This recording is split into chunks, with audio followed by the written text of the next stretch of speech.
Boa tarde, meus queridos alunos. Prosseguimos aí firme nessa quarentena, todos seguindo as regras aí, né, da OMS ainda, respeitando aí o isolamento, mas com fé isso vai acabar rápido, tá certo, pessoal? Turma, hoje eu trouxe para vocês aí, nós vamos estudar um pouquinho sobre um tema sensacional, tá? Que consiste aí nas formas de extinção das obrigações, tá certo? Só recapitulando aí, nas últimas aulas a gente estudou sobre as obrigações, né? As obrigações, as classificações das obrigações. Então nós estudamos o que consiste as obrigações, depois as classificações clássicas, né? A obrigação de dar, fazer, não fazer. Depois nós estudamos aí as classificações especiais, que consistem nas obrigações solidárias, alternativas, né? E depois nós estudamos o Instituto da transmissão das obrigações. A gente viu que a obrigação ela não tem caráter estático, né? Porque ela tende a ser dinâmica. Ela transfere aí de uma pessoa para outra. Então nós estudamos aí a seção de crédito, seção de débito, que é a assunção de dívida, e a seção de contrato, tá certo? Hoje nós vamos prosseguir aqui com as nossas aulas e vamos falar um pouquinho então sobre a teoria do pagamento, tá certo? Pessoal, que está dentro das formas de extinção das obrigações e está prevista aí no artigo 304 e seguinte do Código Civil. Então, turma, não deixem de ler aí o código, que é essencial para o estudo aí de vocês, tá certo? Pessoal, em relação a pagamento, a doutrina ela traz que o pagamento ele tem dois sentidos, tá certo? Dois sentidos. A expressão pagamento ela tem dois sentidos, tá certo? O primeiro é o sentido coloquial, é o sentido comum, tá? Que as pessoas em geral entendem por pagamento, que é o cumprimento voluntário da obrigação, tá? Que seria o cumprimento voluntário da prestação. Esse seria aí o sentido clássico. E geralmente está atrelada aí a obrigação de dar, que é quando você satisfaz a prestação mediante a entrega de um objeto, de uma coisa. Por exemplo, quando você vai ao supermercado e faz a compra de um picolé e realiza o pagamento da quantia, R$10, tá certo? Então você realizou aí uma prestação de dar, que foi a entrega desses R$10. Então isso seria o pagamento. O sentido comum. Está errado? Não. Tá certo?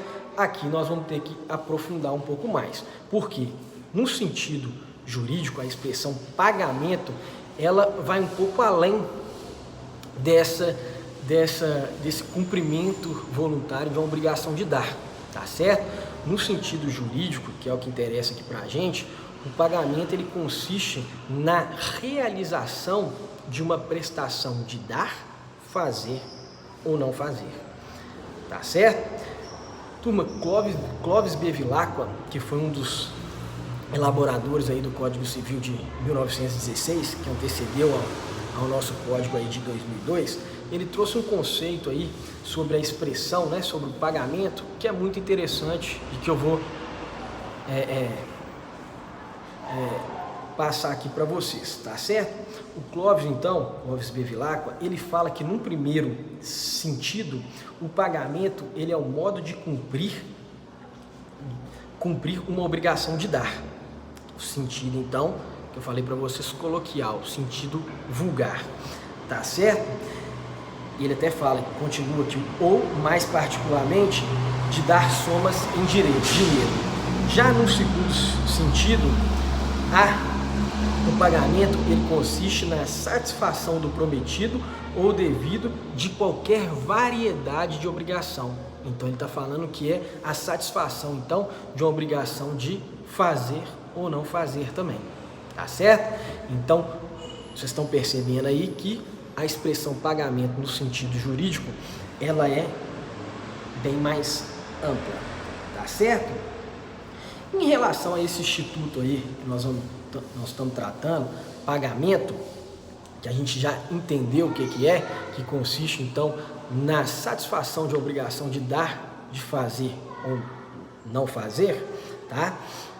Ele tem aí alguns elementos, tá certo? São 3 elementos na verdade. O primeiro é o vínculo obrigacional.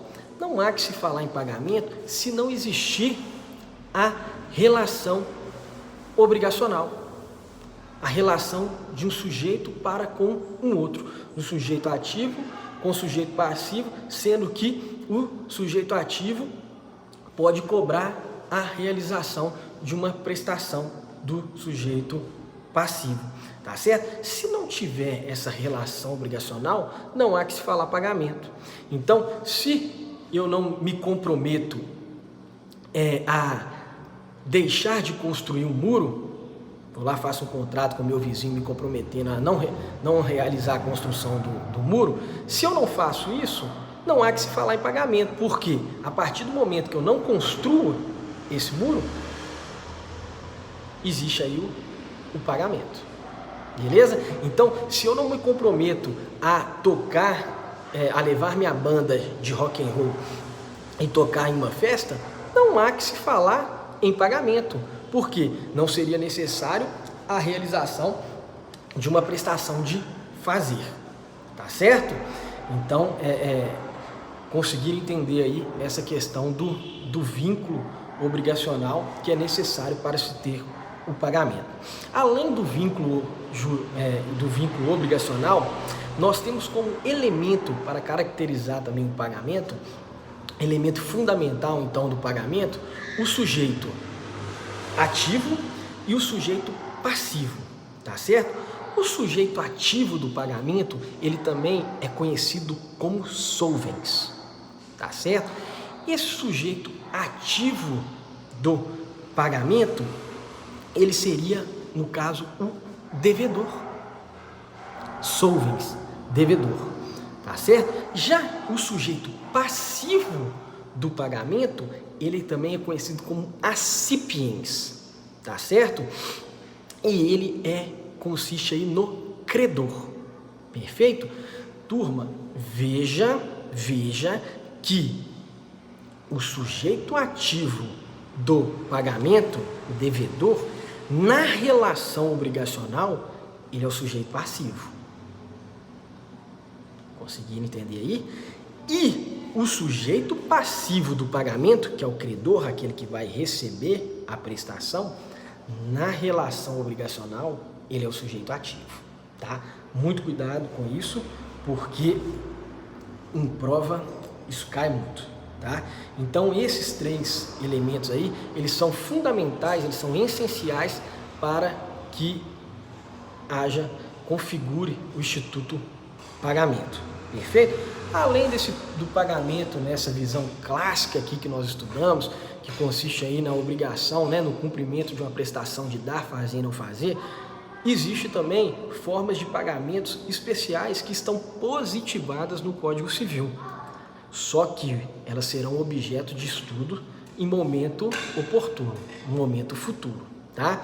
Nós temos como forma especial de pagamento a consignação por pagamento, a novação, a compensação, a transação, a dação em pagamento. São vários institutos, tá certo?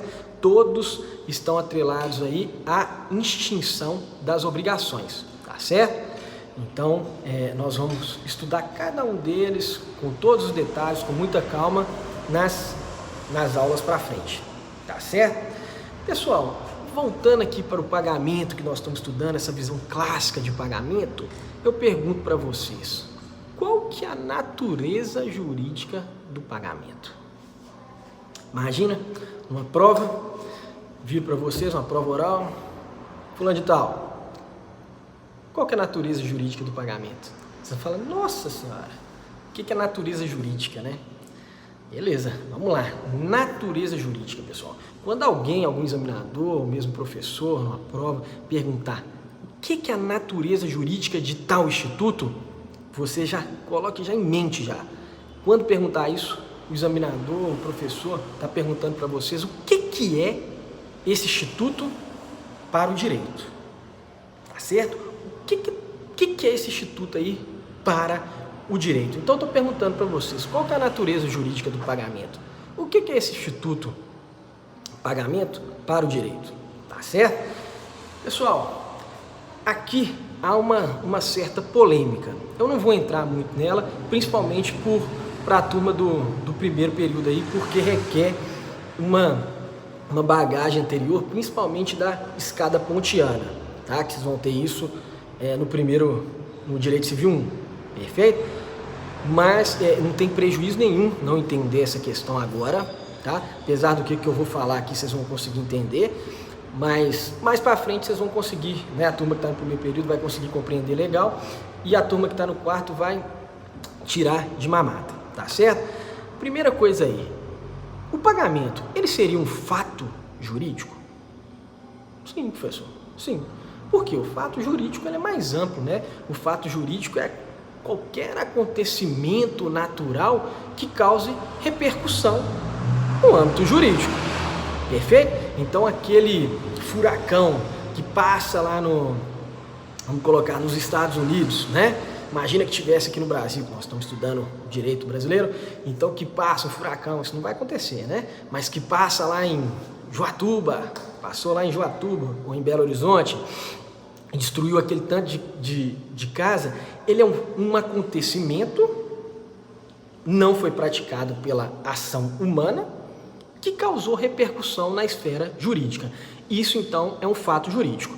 O pagamento, ele é um acontecimento e ocasiona repercussão jurídica? Claro, ele é um acontecimento, sim. Porque o ato de satisfazer uma obrigação é um acontecimento, perfeito? E ele ocasiona repercussão jurídica? Claro, professor. Por quê? Ele vai extinguir uma obrigação. Perfeito, nota 1000. Só que isso está muito fácil.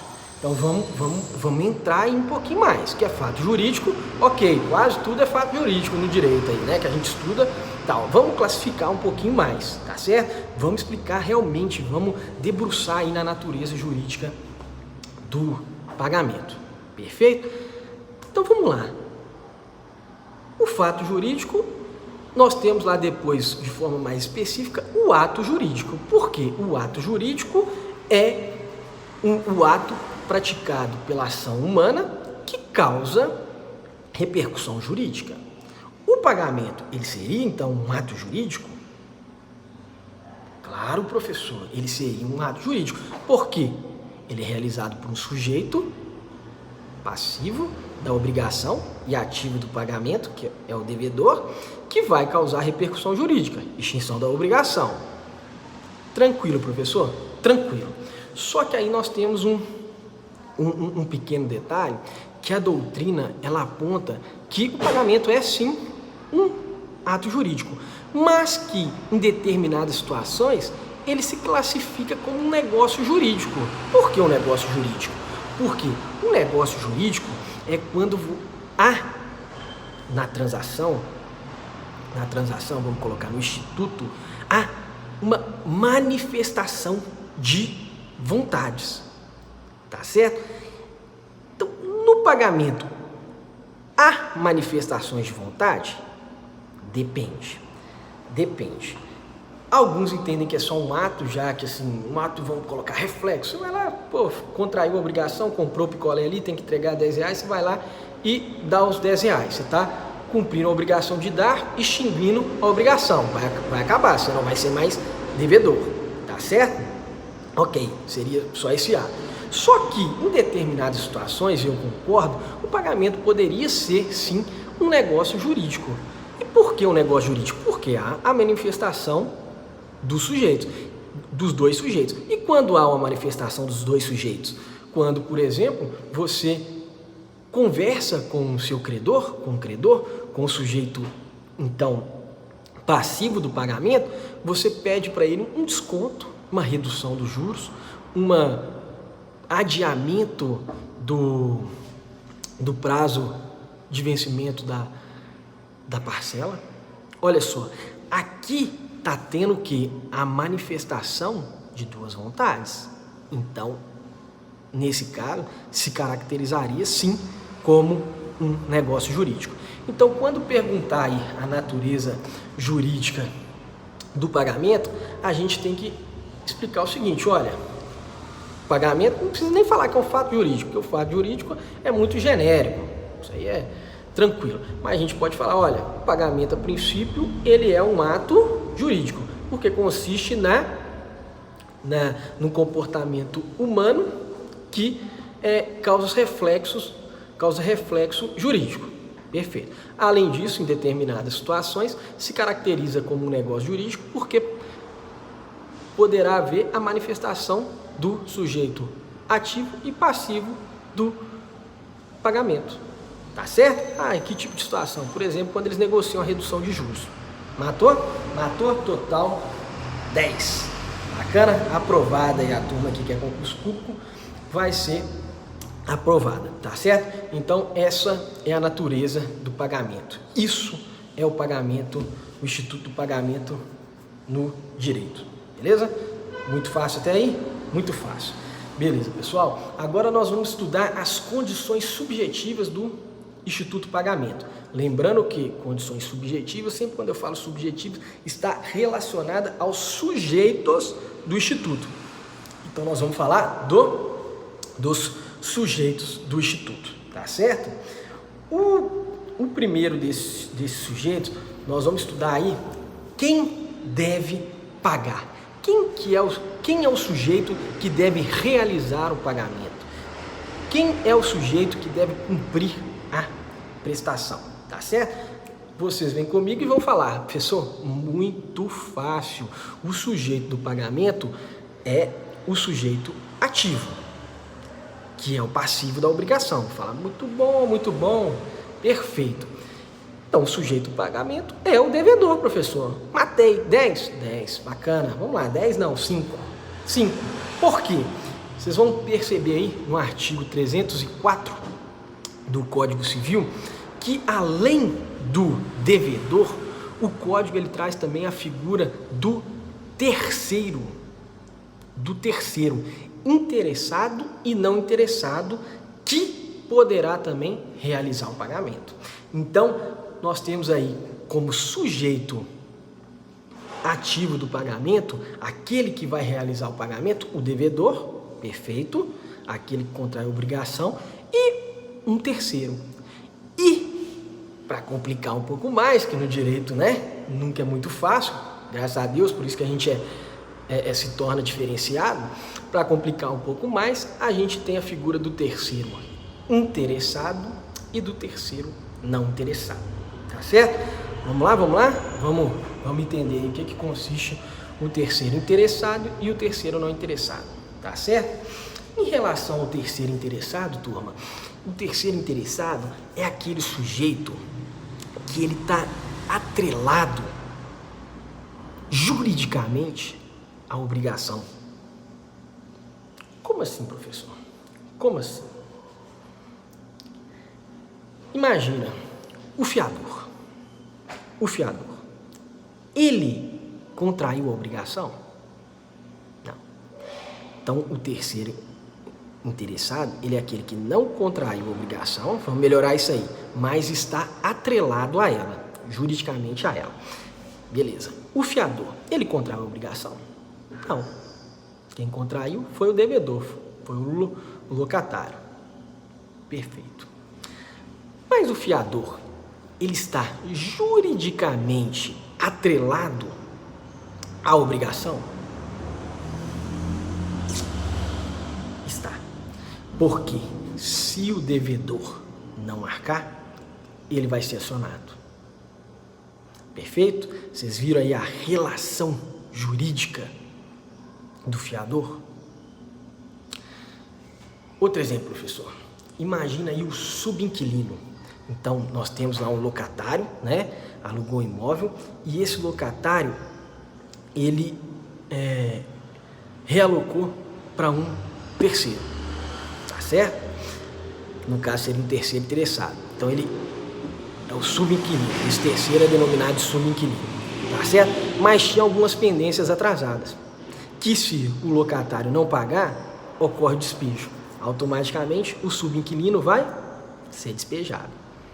Ele é o devedor, porque são pendências que estão para trás. Mas ele está relacionado, ele está atrelado à obrigação? Sim.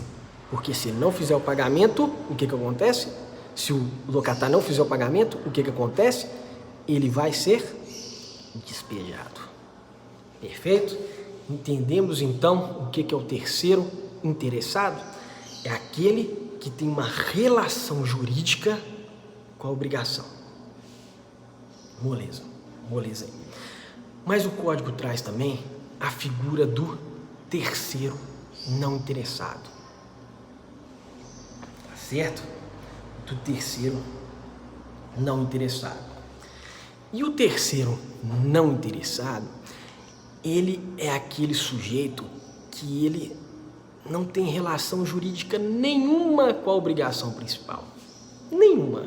Então, o credor, ele não pode acionar esse terceiro de forma alguma, tá? Por isso, ele é não interessado, tá certo? Ele não tem relação com a obrigação principal. Tudo bem, professor. Me dá um exemplo. Dou sim. A relação desse terceiro não interessado, ela não é jurídica, mas ela é de caráter solidário, moral, tá certo? Então, aquele amigo do peito mesmo, que ama o outro, vê lá o colega triste, sofrendo, sem dinheiro para nada, devendo 100 mil reais para um sujeito lá, ele fala, poxa, ele é advogado, né? Vamos colocar, ele é advogado, ganhou lá uma ação, sobrou lá 2 milhões para ele, bonitinho, de honorários. Ele fala, poxa, meu colega está devendo 100 mil reais, meu colega. Eu sou pessoa do bem, tenho uma relação muito boa com ele. A infância toda, ele foi meu parceiro de jogar futebol na rua. Vou fazer o pagamento dessa dívida. Percebam, senhores, que esse sujeito não tem vínculo nenhum, absolutamente nenhum, com a relação obrigacional principal, tá certo? Mas por uma questão solidária, ele está fazendo o pagamento da dívida. Isso que é terceiro não interessado. Pessoal, agora que eu estou vendo ali, eu estou na casa aqui do meu cunhado. Olha que visão bacana ali da churrasqueira dele, hein? Aquela carninha ali em cima. Acho que daqui a pouco nós vamos ter que acender essa churrasqueira aí, viu? Que tá bonita ali. Agora que eu vi, ficou legal. Olha lá, quem tá com fome aí vai lá, ó, presta bem atenção ali que tá legal, tá certo? Turma, o terceiro interessado que faz o pagamento, bacana, ele vai lá, vai realizar o pagamento e vai extinguir a obrigação e ele vai poder cobrar do devedor originário. Então o fiador foi lá, pagou, depois ele vai poder cobrar do devedor. Tranquilo. Em relação ao terceiro não interessado, que é aquele ligado, que é aquele que tem um vínculo moral ou solidário, em relação ao sujeito, né? Essa questão vai depender. Por quê? O código, ele traz pra gente aí, ó, lá no artigo 304, ele traz pra gente a figura do terceiro não interessado, que paga a dívida em seu próprio nome, e o terceiro interessado, que paga a dívida em nome e a conta do devedor, tá certo? Vamos começar por esse aí. O terceiro não interessado, que paga a dívida em nome do devedor, tá certo? Então imagina lá que eu tô devendo 100 mil reais, o meu amigo, né, porque não tem vínculo nenhum com a obrigação, né, com a relação obrigacional, então o meu amigo, relação é comigo aqui, de solidariedade, ele vai lá e resolve, pega um boleto meu lá e fala, poxa, vou pagar isso aí, para você, não esquenta a cabeça não. Como se eu estivesse pagando, foi lá, pagou o boleto. Eu vou ter que reembolsar ele? Não, ele pagou por fins filantrópicos. Porque ele gosta de mim. Tá certo? Perfeito. E já o terceiro, não interessado, que paga a dívida em seu próprio nome, tá? Então, vamos colocar aqui, o terceiro interessado que paga a dívida em seu próprio nome. Eu estou pensando aqui uma forma que isso aqui então vamos colocar aí, ele vai lá, entra em contrato com o credor e fala, olha, eu estou pagando aqui para você, me dá a quitação e eu vou passar a ser o terceiro. Eu vou passar a ser o credor. Então eu aqui, pessoal, que paguei no meu nome, tá? Paguei para mim mesmo, não para o devedor, tô pagando aqui, mas sou eu que estou te pagando. Um vínculo aí solidário também, por questão moral, vou pagar, mas estou pagando em meu nome, não é ele que está pagando, por quê? Em razão disso aí, eu vou poder cobrar do devedor depois. Então eu vou subrogar aí, na verdade eu não vou subrogar, eu vou poder cobrar do devedor, mas sem subrogar. Por quê? Subrogação é a substituição. Eu não vou substituir o credor, porque se eu substituísse o credor, eu ia fazer jus às garantias, tá? Então hipoteca, fiador e tal, eu não vou substituir o credor, mas eu vou poder ir lá no devedor que eu ajudei. Então aquele colega meu que eu quis ajudar lá e falei com ele, ó, eu pago aqui, depois você me paga, beleza? Beleza, tô pagando aqui, depois ele vai me pagar. Então, eu posso pedir o reembolso aí, mas não vou subrogar. Então, as garantias que tem lá com o credor não vai subrogar, tá bom? Eu tô só vendo aqui uma questãozinha. Vamos lá, pessoal. Nós temos também a possibilidade, era isso que eu estava confirmando aqui, a possibilidade do pagamento realizado por um terceiro não interessado ser feita sem consentimento, sem a concordância do devedor, tá certo? Regra geral, o devedor tem que concordar, tá? E tem que concordar por quê? Para que uma pessoa inescrupulosa, vamos constar assim, uma pessoa com maldade, não se satisfaça de falar que aquela outra é um meu devedor. Então imagina, eu tenho uma desavença, desde novinho eu era doido com a garotinha lá do bairro, doido com ela, e meu colega era bonitão, ela resolveu ficar com ele, e foi passando o tempo, foi passando, ela casou com ele, nunca ligou pra mim, e eu fiquei muito rico, depois que eu fiquei velho, meu colega ficou pobre, mas eu tenho um vínculo aí com ele, mas ao mesmo tempo eu tenho aquele ranço, né? Fico chateado aí com ele por causa disso. E tive a oportunidade de dar o troco, porque ele estava sem dinheiro nenhum, passando fome. E ele, essa menininha que eu gostava quando eu era novinho, ela lá passando fome, ela sempre me desprezava também. Eu falei, sabe de uma coisa? Vou pagar essa dívida e vocês vão ficar me devendo, de vingança, só para ter aquele gostinho, tá certo? Pode isso? Não. Não pode isso não. Por isso, a princípio, o código ele exige a anuência do devedor. Porque se eu fizer o pagamento sem a anuência desse devedor, eu não vou ter direito depois de pedir o reembolso dele, tá? Eu fazendo em meu nome, sem anuência, eu sou um terceiro, no caso não interessado, eu fazendo o pagamento sem a concordância do devedor, eu não vou poder pedir um reembolso para ele, tá? E por que que o código ele faz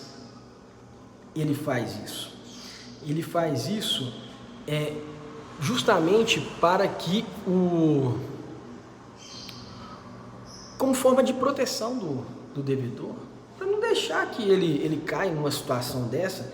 Imagina, é uma humilhação, certo? Então, além disso, né, mesmo nessa situação ainda, o devedor, ele pode recusar. Então, eu estou nessa situação, o meu colega, né, colega entre aspas, ele sabe que eu vou fazer isso para humilhar ele depois, ele pode falar com o credor, ó, não concordo não, não concordo, e você, e se você aceitar aí, ó, se aceitar, beleza, a gente já sabe que não vai permitir o reembolso, né? Mas ele pode falar, não concordo, tá certo? Também é uma forma de garantir que o devedor aí não sofra humilhação. Então, para ficar claro aí, o devedor, ele pode recusar que um terceiro não interessado faça o pagamento, tá certo? Então ele pode recusar, pode falar, credor, não aceito que que esse terceiro aí faça o pagamento. Mas, se por algum motivo o credor aceitou lá, esse devedor, esse terceiro não interessado, não vai poder pedir o reembolso do devedor, tá certo? Mesmo ele fazendo em conta em nome dele. Então o terceiro foi lá e fez o pagamento em nome dele, justamente para conseguir um reembolso do devedor.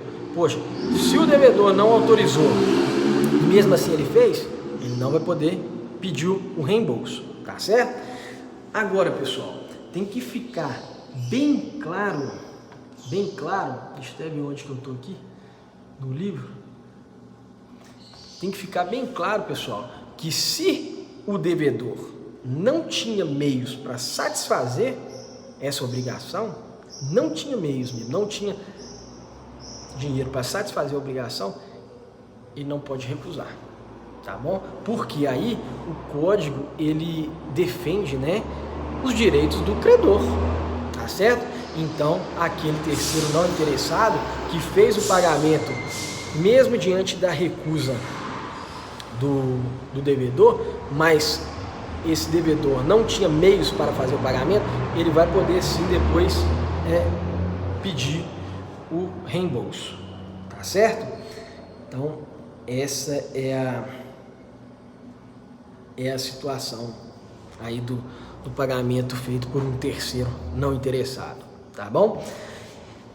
Pessoal, o código também, ele traz no artigo 307, olha lá, uma questão sobre o pagamento que importa transmissão de domínio. O que é isso? O pagamento que importa transmissão de domínio é o pagamento que você faz mediante a entrega de um bem, tá certo?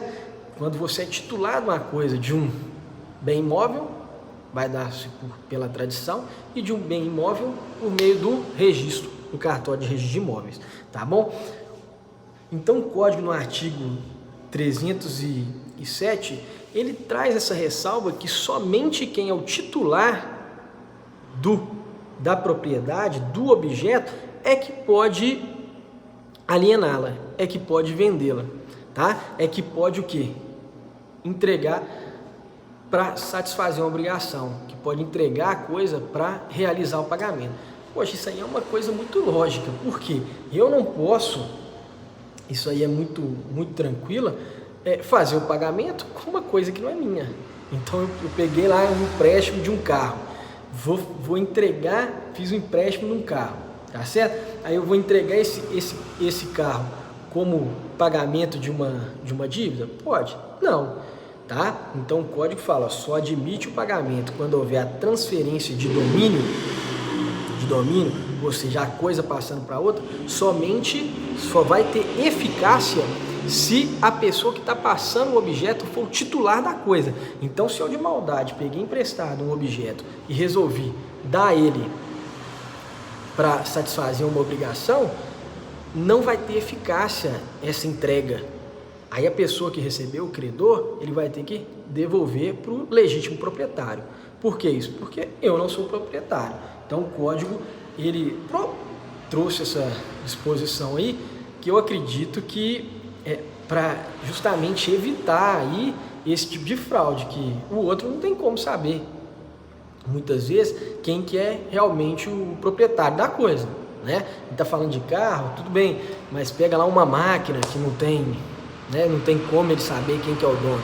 Se faz a entrega, esse credor aí entrega ela para o pagamento de uma dívida, como é que o outro vai saber se ele é ou não é o proprietário? Só depois que o proprietário vai saber e ele vai lá e vai falar, olha, essa entrega aí não tem eficácia porque a coisa é minha, tá aqui a nota fiscal, tá aqui o comprovante. Beleza? Então isso foi para provavelmente evitar muita maracutaia que devia ter nesse sentido, né? Antes do Código Civil de 2002, tá certo? Uma outra situação aí é no artigo 307, parágrafo único, que consiste aí no pagamento realizado por meio de uma coisa, de um objeto fungível. O objeto fungível é aquele que se esgota, tá certo? Que o uso dele, que ele, ao utilizar, ele vai se esgotar. Então, os alimentos perecíveis aí, imagina aí, você entrega lá sacas de arroz, você vai fazer um pagamento, você vai lá e entrega 1 milhão, igual tá tendo aí nessas lives aí, né? 1 milhão de arroz, 1 milhão de alimentos e tal, e aí você vai lá e faz o pagamento para um credor, tá certo? Mas você não é o titular dessas coisas, e o credor ele consumiu aquilo lá, tá certo? Não tem como essa pessoa que é a titular receber esses bens, porque eles já foram consumidos com o uso, tá certo? Então você vai converter basicamente aí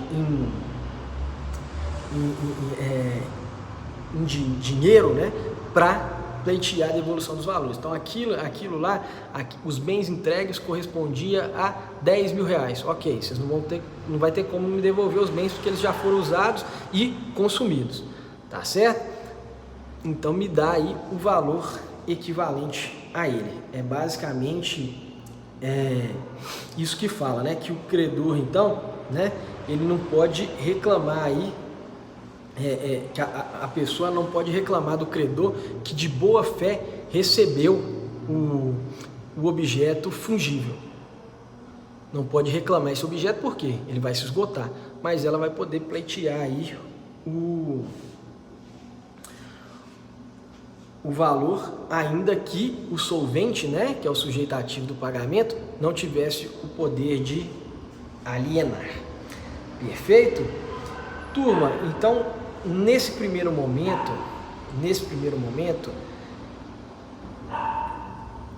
é isso não. Vamos continuar mais um pouquinho, porque tem muita coisa aqui sobre pagamento, então vamos só estudar mais um tópico aqui. A gente falou então aqueles que têm o dever de pagar. Então nós falamos aí do sujeito ativo do pagamento, que são o devedor e o terceiro é interessado e não interessado, tá certo? Agora nós vamos falar um pouquinho, conversar sobre aqueles a quem se deve pagar. Quando a gente fala daqueles a quem se deve pagar, nós estamos falando de quem, professor? Do credor. Mas só do credor? Não, tá certo? O credor, ele é o principal, mas nós também temos a figura aí do representante e do terceiro, tá certo?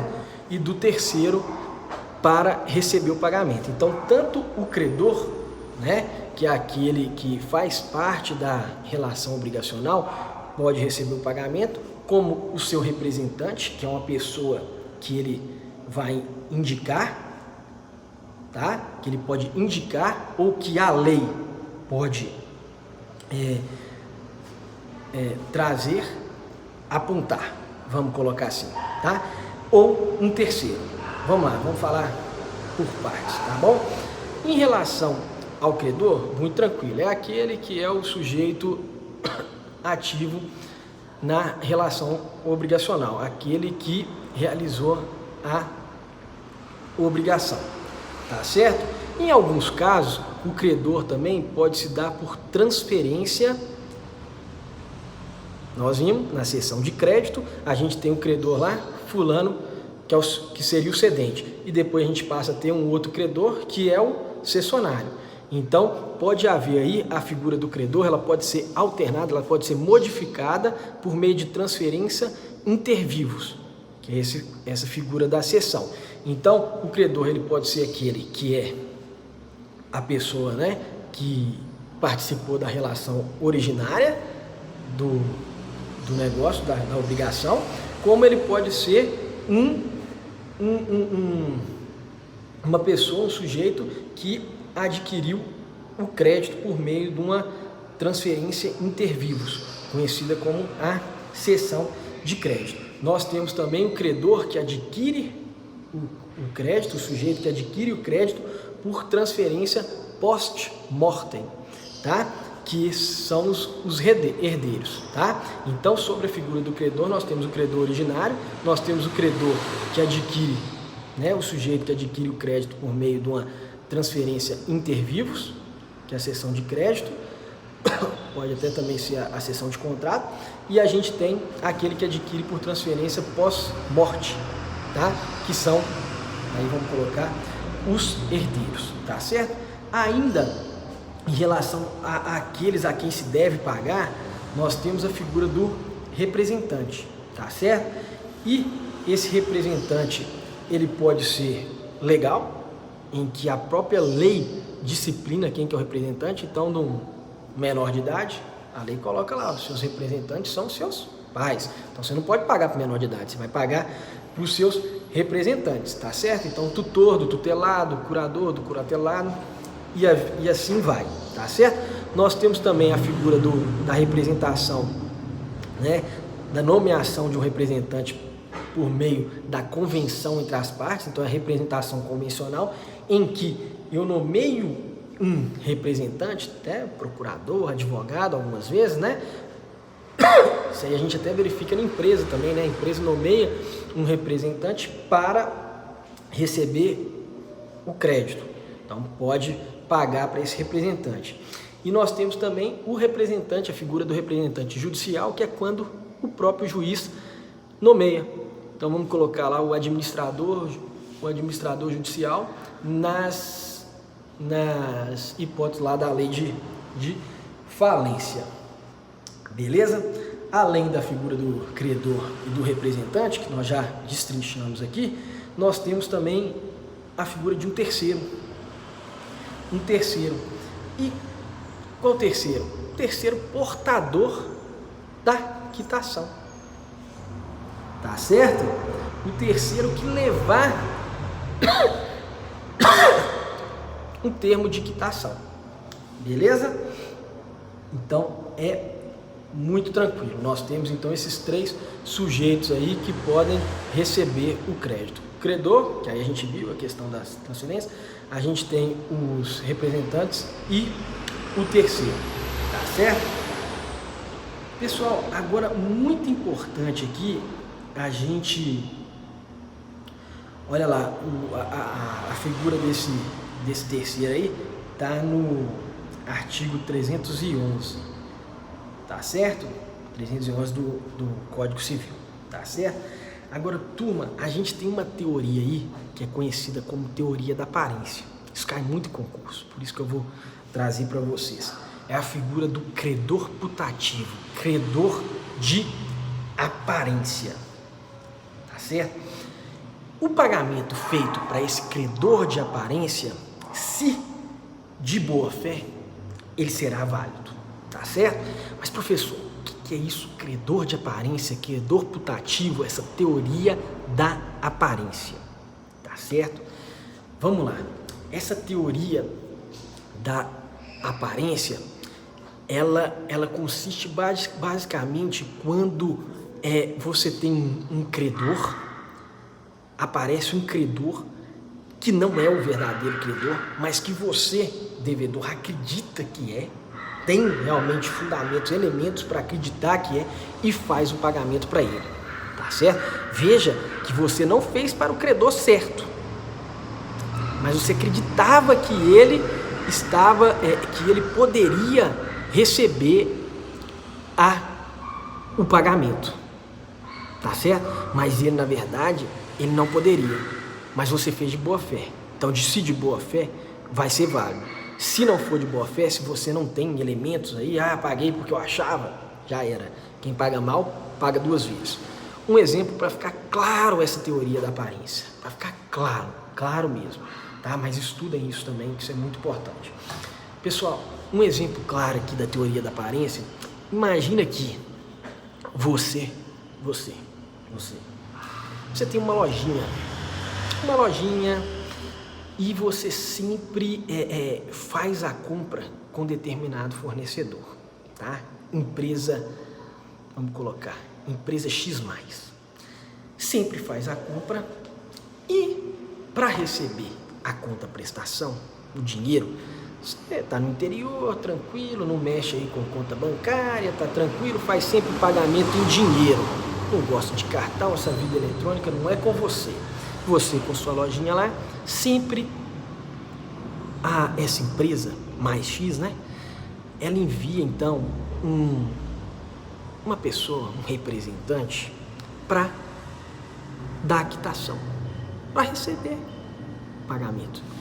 Primeiro mês, chega lá, senhor José senta com você, explica, trouxe os documentos, aqui, ó, tô aqui com a procuração da empresa e tal, pode fazer o pagamento aqui bonitinho para mim. Você vai lá, toma aqui, R$5.000 de mercadoria, toma, beleza, entregou certinho. A empresa manda mercadoria, no mês seguinte, senhor José, seu amigo, senta com você, paga direitinho. Terceiro mês, senhor José, bacana, foi jogar bola com você, paga direitinho. Quarto mês, se aumenta o pedido, R$10.000, senhor José senta, vai na sua casa, conhece sua esposa, janta com você, você vai lá e faz o pagamento. 10º mês, senhor José já está frequentando tudo, os vizinhos, já todo mundo conhece ele, você sempre faz o pagamento com a maior tranquilidade. Deu um ano, senhor José, por qualquer motivo, foi dispensado da empresa. Só que a empresa não falou nada com você. Senhor José, ciente que fez uma venda lá agora já estava em R$50.000, o que ele fez? Foi lá em você. Para quê? Receber o pagamento, certo? Senhor José foi lá, bonitinho. Você, me paga aqui, meu amigão. Você vai lá e paga os 50 mil. Você está lá tranquilo, trabalhando, outro dia, o negócio indo bem, chega uma outra pessoa e fala, bate lá no dia seguinte, beleza, amigo, beleza, vim receber. Aí você vai falar, calma lá, eu já fiz o pagamento pro senhor José. Aí ele vai falar, meu cara, o senhor José não trabalha mais lá não, foi dispensado mês passado. Você pagou errado aí. Quem paga mal, paga duas vezes, você vai ter que pagar de novo. Pagou 50 mil, vai lá, se virar para lá. Essa teoria da imprevisão, ela vem para te ajudar. Ela vai falar, mas espera aí. Eu aqui, eu tinha certeza que eu estava pagando para a pessoa certa. A empresa não mandou nenhum e-mail, não mandou nenhum WhatsApp, ninguém me comunicou que outra pessoa que ia vir receber. E eu agi de boa fé. Veja que essa situação decorre dos princípios da boa fé, que vocês vão estudar no próximo semestre, em contratos, e já deve ter estudado no Direito Civil 1. Acredito que já tem estudado lá, porque esses princípios são base do ordenamento, né? A eticidade, isso é muito importante, o princípio da boa fé. Mas voltando para o nosso caso aqui, você vai falar, peraí, eu agi de boa fé, não vou pagar. E essa teoria, né? Isso é a teoria da aparência, isso é o credor putativo. Por quê? Você fez o pagamento, mas você achava realmente que a pessoa, né, o senhor José, ele era o representante da empresa, que ele tinha poderes para receber o valor, tá certo? Então, portanto, dessa forma, pagamento será válido. Aí a empresa se vira para cobrar de José. Pessoal, diferente seria se a empresa tivesse comunicado para vocês, tá certo? Então ele foi dispensado, encaminha e-mail, ó, fulano de tal, o senhor José foi dispensado, não faça mais o pagamento para ele. Aí já era. Vocês teriam que pagar de novo 50 mil para a empresa e cobrar do senhor José, que numa hora dessa já devia estar na praia, lá no Caribe, né? Gastando dinheiro que não é dele, beleza? Então nós temos como requisito aí, para essa teoria da teoria da aparência, a boa-fé do devedor, né? A sua boa-fé aí, que fez o pagamento, e que você caiu em um erro que é excusável, perdoável, tá certo? Então por isso você não vai ter que pagar de novo, tá certo? Uma última situação aqui que nós vamos falar, então, hoje é sobre o artigo 312, tá? Tá procurando aqui, 312 do Código Civil, sobre o pagamento feito quando, na ocorrência de uma penhora anterior, tá certo? Como assim, professor? Então imagina ali, isso aconteceu até com uma empresa que eu estava advogando, seguinte, essa empresa que eu represento, ela tinha uma dívida, né? Todo mês eles fazem compra, então eles vão pagando. Então ele tinha uma dívida com uma outra empresa, tá certo? No valor lá de, acho que eles adquiriram de mercadoria mais ou menos 120 mil reais. Essa outra empresa, ela por determinado motivo, ela foi condenada na Justiça do Trabalho. Eu lembro que o valor era alto.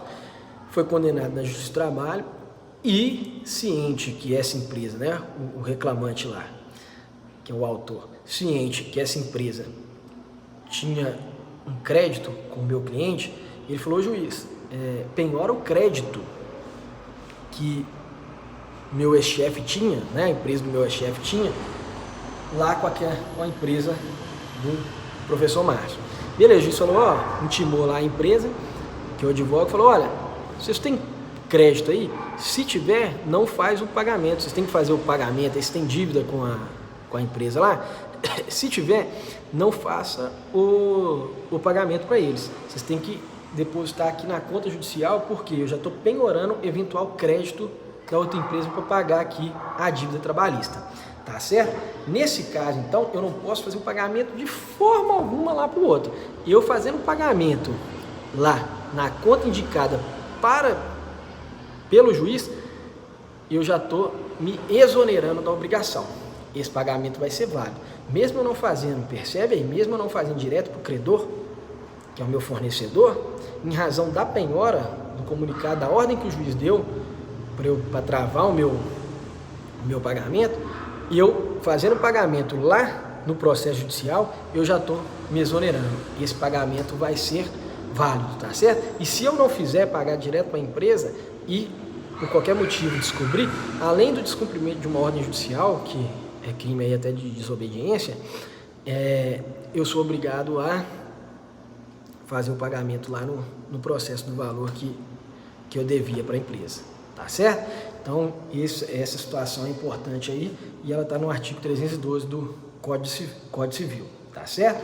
Turma, já deu aí mais de 50 minutos, vai ficar muito extenso, então vou parar por aqui, depois a gente continua então a falar sobre esse instituto tão legal que é o pagamento. Até mais, beijão para todos.